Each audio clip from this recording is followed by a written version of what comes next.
안녕하세요. 하람 선생님과 함께하는 과학 시간입니다. 오늘은 원자 배열이 변하면 물질이 달라져 라는 제목으로 한번 살펴볼 건데요. 지난 시간에 배웠던 이 물질 변화에 대해서 원자 배열과 한번 연관지어서 생각해 보도록 하겠습니다. 자, 그러면 우리 학습 목표를 먼저 볼게요. 간단한 화학 반응을 모형으로 설명할 수 있고요. 이 화학 변화가 일어날 때 입자의 변화로 한번 설명해 보도록 할게요. 자, 지금 첫 번째 그림을 먼저 보겠습니다.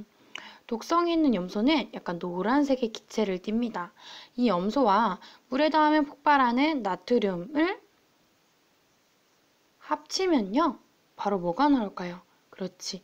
소금의 주 성분인 염화 나트륨이 만들어지게 됩니다. 염소의 화학 기호는 이렇게 Cl, 나트륨의 화학 기호는 Na, 나트륨 이렇게 쓰고요. 이렇게 합쳐져서 염화 나트륨이 만들어지게 됩니다. 그러면 우리가 먹을 수 없는 염소와 나트륨, 하지만 소금은 왜 먹어도 괜찮을까요? 이전에는 원래의 성질이 독성이 있고 물에 닿으면 폭발하는 이런 성질이 있었지만 넘어가는 이 과정에서 어떻게 됐나요? 원래의 성질이 그렇죠. 성질이 변화하게 되었습니다. 이렇게 성질이 변화하는 것을 우리가 뭐라고 했냐? 화학 변화가 일어났다 라고 지난 시간에 우리가 함께 배웠습니다. 화학 변화. 자, 그러면 이 물질이 일어날 때 어떤 변화가 나타나는지 한번 알아보도록 할게요. 자, 계속해서 교과서 85쪽이고요. 우리가 이 철과 황에서 일어나는 이 철과 황의 반응에서 일어나는 변화를 살펴보도록 할게요. 자, 철과 황입니다. 철은 우리가 Fe라고 썼고요. 황은 S라고 원소 기호로 표현하였습니다. 이때 일어나는 변화를 우리 설명을 해볼 거예요. 자, 먼저 철이라는 물질을 가지고 색깔을 관찰하였더니 짙은 회색을 띠고요. 자석을 가까이었을 때 끌려오는 성질을 우리가 알 수 있고요. 염산을 넣었을 때 수소가 발생하는 것을 알 수 있습니다. 염산은 어떻게 쓸까요? HCl이라고 표현합니다. 이때 발생하는 수소는요. H2, 수소 기체가 발생한다 라는 것을 우리가 알 수 있습니다. 그러면 황해의 성질은 어떤 성질이냐면 색깔을 보니 노란색을 띠고 있고요. 자석을 내었을 때 끌려오지 않는다는 성질, 그리고 염산을 넣었을 때 아무 반응이 없는 것을 볼 수가 있습니다. 자, 그러면 우리가 철과 황을 한번 섞어볼게요. 철과 황을 섞었더니 이 회색과 노란색을 적절히 섞은 노란 회색이 만들어지는 걸 알 수 있고요. 자석을 데웠을 때 황가루는 가까이 오지 않지만 철가루가 끌려오는 것을 알 수 있습니다. 또한 여기에 염산을 넣었을 때요. 수소 기체가 발생하는 것을 우리가 관찰할 수 있습니다.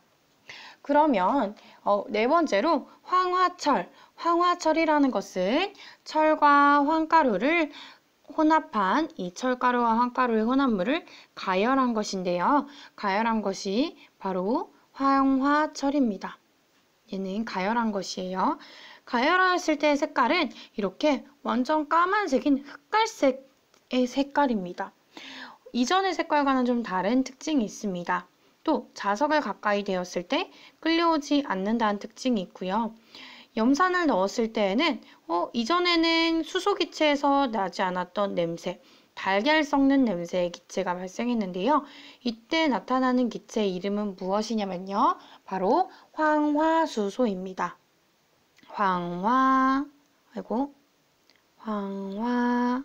황화수소.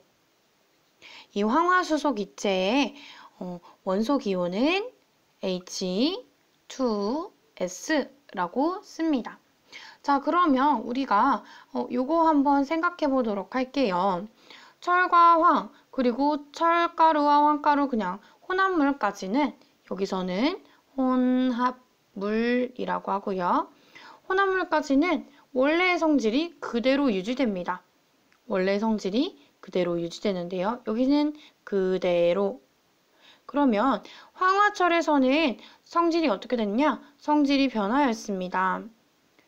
새로운 성질이 나타났어요. 어떤 성질이냐?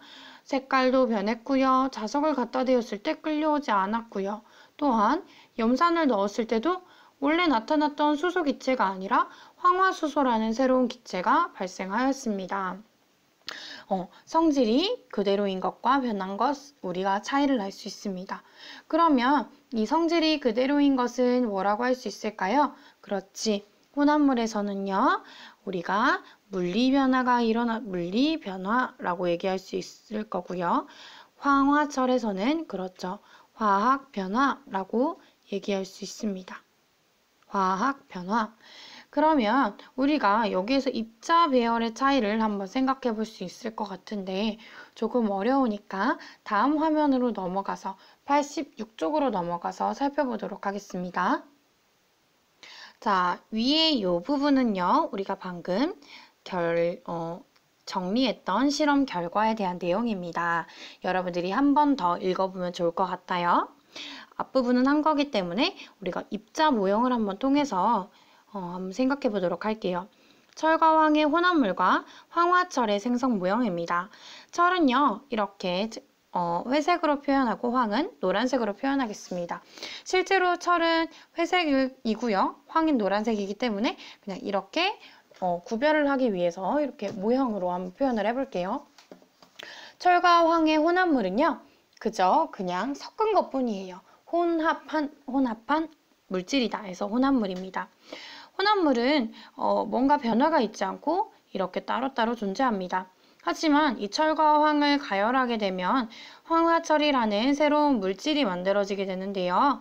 이 새로운 물질은 이렇게 하나처럼 행동을 하게 됩니다. 하나의 분자가 되는 거예요. 그러면 이러한 새로운 물질은 우리가 새로 만들어졌다 해서 혼합물이 아니라 화합물이라는 이름을 가지게 됩니다. 어떤 이름이라고 했죠? 네, 화합물이라는 새로운 이름을 가지게 됩니다. 그러면 우리가 일상생활에서도 알고 있는 새로운 화합물들이 또 무엇이 있을까요? 다른 예시로 구리가 있는데요. 구리를 공기 중에 가열하게 되면 구리 원자와 공기 중에 있는 산소 원자가 결합하면서 산화구리라는 새로운 물질이 생성됩니다. 이 산화구리라는 새로운 물질을 한번 살펴보기 전에 잠깐만요. 우리 이 철과 황의 혼합물에서 한번 써볼게요. 철은 이렇게 쓰고요. 황은 이렇게 쓰고요. 얘 혼합한 건 그냥 철 따로, 황 따로 이렇게 씁니다. 하지만 철과 황을 가열하게 되면요. 가열을 꼭 넣어줘야 돼요. 가열을 하게 되면 어떻게 되냐? 황화철이 만들어지는데 이때 생기는 황화철은요. 그냥 FeS라고 표기를 합니다. FeS. 자, 그러면 넘어가서 우리 산화구리가 생성되는 그 모형을 한번 살펴보도록 할게요. 자, 산화구리가 생성되는 모형입니다. 구리는 약간 누런색이라서요. 이렇게 구리 두 개를 이렇게 표현을 해봤고요. 산소는 항상 산소 기체가 붙어 다닙니다. 산소 두 개가 붙어 다녀서 산소 기체가 되는데요. 이렇게 가열을 하게 되면 산화구리가 만들어집니다. 이 구리 하나랑 산소 하나가 합쳐지고 이 구리 하나랑 산소 하나랑 합쳐져서 이렇게 생긴 산화구리가 몇 개가 만들어질까요? 그렇죠. 두 개가 만들어지는 것을 눈으로 확인할 수 있습니다. 이것을 우리가 또 화학식으로 한번 표현을 해볼게요. 구리는 Cu라고 쓰는데 이때 만들어진 구리는 두 개 있으니까 앞에다가 크게 E라고 쓰고요. 산소는 붙어 다니는 산소 기체이기 때문에 O2라고 표현하겠습니다. 어디서 많이 봤죠? 문제집 이름과 같습니다. 이렇게 합쳐져서 가열을 시키게 되면 산화구리가 만들어지는데 이때 만들어지는 산화구리를 CuO라고 표현할 거예요. 구리와 산소가 합쳐졌기 때문에 CuO. 그런데 이렇게 두 개의 분자가 만들어지기 때문에 이 CuO라고 쓰겠습니다. 자, 그러면 여기까지 우리가 방금 화학 반응을 살펴보았는데요. 화학 변화가 일어나는 반응을 바로 화학 반응이라고 할 겁니다. 이와 같이 물질의 성질이 굉장히 많이 바뀌었습니다. 물질의 성질 변함. 이런 반응을 화학 반응이라고 했기 때문에 화학 변화라고 했기 때문에 화학 변화가 일어나는 반응을 화학 반응이라고 했습니다. 그러면 이 화학 반응이 어떤 종류가 있는지도 한번 살펴볼게요. 네, 살펴볼게요. 두 가지 이상의 물질이 결합하여서 하나의 새로운 물질을 생성하는 화학 반응을 뭐라고 할까요? 화합이라고 합니다. 화합. 이렇게 화합이 일어나면요. 각각의 물질을 이루는 원자가 재배열됩니다. 어떻게 된다? 재배열. 원자가 재배열되게 돼요. 그래서 화합물을 만들어내게 되는 거예요. 이와 같이 화합은요, 우리 생활에 굉장히 유용하게 이용이 되는데, 질소 비료. 우리가 공기 중의 질소와 수소를 화합해서 암모니아라는 비료를 만들어내게 됩니다. 그래서 이 암모니아는요, 질소 비료를 만드는데 굉장히 많이 이용이 됩니다. 우리 암모니아도 한번 적어볼게요.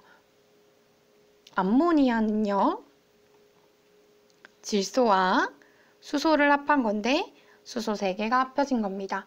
우리 공기 중에서 질소도 N2라는 기체로 존재하고요. 수소는 H2라고 이렇게 존재를 하게 됩니다.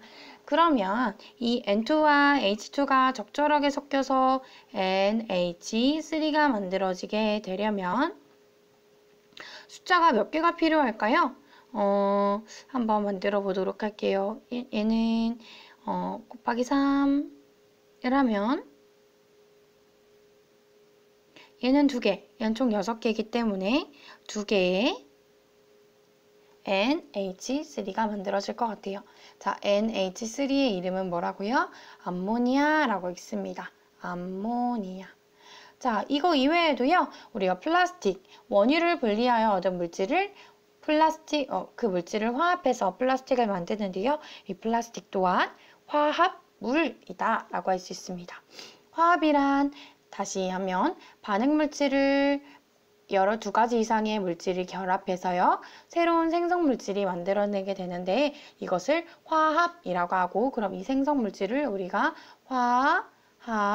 화합물이라고도 얘기를 하게 됩니다. 오늘 우리가 이렇게 해서 화학 반응에 대해서 살펴보았습니다. 다음 시간에도 화학 반응, 2번째 화학 반응에 대해서 살펴보도록 할게요. 수고했어요. 안녕.